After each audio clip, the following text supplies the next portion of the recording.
നമസ്കാരം കൂട്ടുകാരെ, കേരള റെസിപ്പീസിലോട്ട് സ്വാഗതം. ഇന്നിവിടെ വളരെ പെട്ടെന്ന് നമുക്ക് പ്രഷർ കുക്കറിൽ ഒരു സ്വാദിഷ്ടമായിട്ട് എങ്ങനെ നെയ്ച്ചോറ് ഉണ്ടാക്കാമെന്നാണ് കാണിക്കുന്നത്. അപ്പോൾ വീഡിയോ എല്ലാവരും അവസാനം വരെ കാണുക.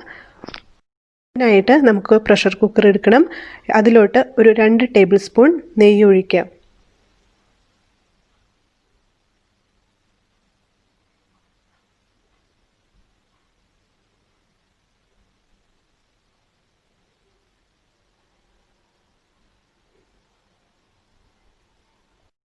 ഈ നെയ്യ് ഉരുകി വരുമ്പോൾ നമുക്ക് ഒരു ഏലക്കയും 2 ഗ്രാമ്പൂവും ഒരു കഷ്ണം പട്ടയും കൂടി ചേർത്തിട്ട് ഒന്ന് ചൂടാക്കുക. ഇവിടെ കഴുകി വൃത്തിയാക്കി വെച്ചിരിക്കുന്ന 1 കപ്പ് ബസ്മതി റൈസാണ്, അതും ചേർക്കുകയാണ്. ഇത് നന്നായിട്ട് ഒരു മീഡിയം ഫ്ലെയിമിലിട്ടിട്ട് 2 മിനിറ്റ് ഒന്ന് ഇളക്കണം.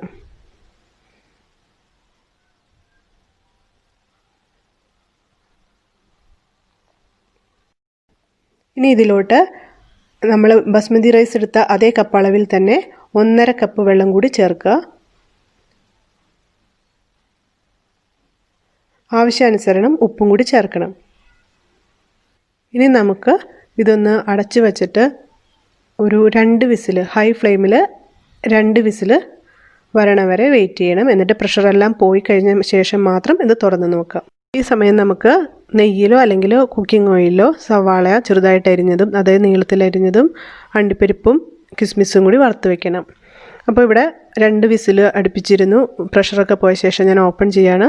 അത് കറക്റ്റായിട്ട് വെന്ത് വന്നിട്ടുണ്ട്.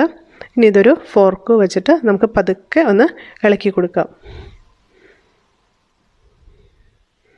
നമ്മുടെ അതീവ രുചിയിലുള്ള നെയ്ച്ചോറ് വളരെ പെട്ടെന്ന് നമുക്ക് നിമിഷങ്ങൾക്കുള്ളിൽ ഉണ്ടാക്കിയെടുക്കാം.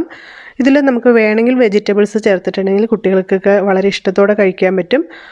അതുപോലെ തന്നെ റൈത്തയോ പിക്കിളോ പപ്പടമോ മാത്രം മതി. ഇതിൻ്റെ ഒപ്പം നമുക്ക് വളരെ പെട്ടെന്ന് ലഞ്ചിനൊക്കെ ഇത് ഉണ്ടാക്കിയെടുക്കാൻ പറ്റും. ഞാൻ നേരത്തെ സൂചിപ്പിച്ച പോലെ വറുത്ത് വച്ചിരിക്കുന്ന കിസ്മിസും കാഷ്നട്ടും അത് പിന്നെ സവാളയും നമുക്ക് ആവശ്യാനുസരണം ഇതിലോട്ട് വിതറിക്കൊടുത്ത് ഉപയോഗിക്കാവുന്നതാണ്. അങ്ങനെ നമ്മുടെ വളരെ ഈസി ആയിട്ടുള്ള നെയ്ച്ചോറ് പ്രഷർ കുക്കറിൽ ഉണ്ടാക്കിയെടുത്തു കഴിഞ്ഞു. അപ്പോൾ ഈ വീഡിയോ ഇഷ്ടമാവുകയാണെങ്കിൽ നിങ്ങൾ ലൈക്ക് ചെയ്യുക. ഇതുവരെ സബ്സ്ക്രൈബ് ചെയ്യാത്തവരാണെങ്കിൽ സബ്സ്ക്രൈബ് ചെയ്യുക, ഷെയർ ചെയ്യുക.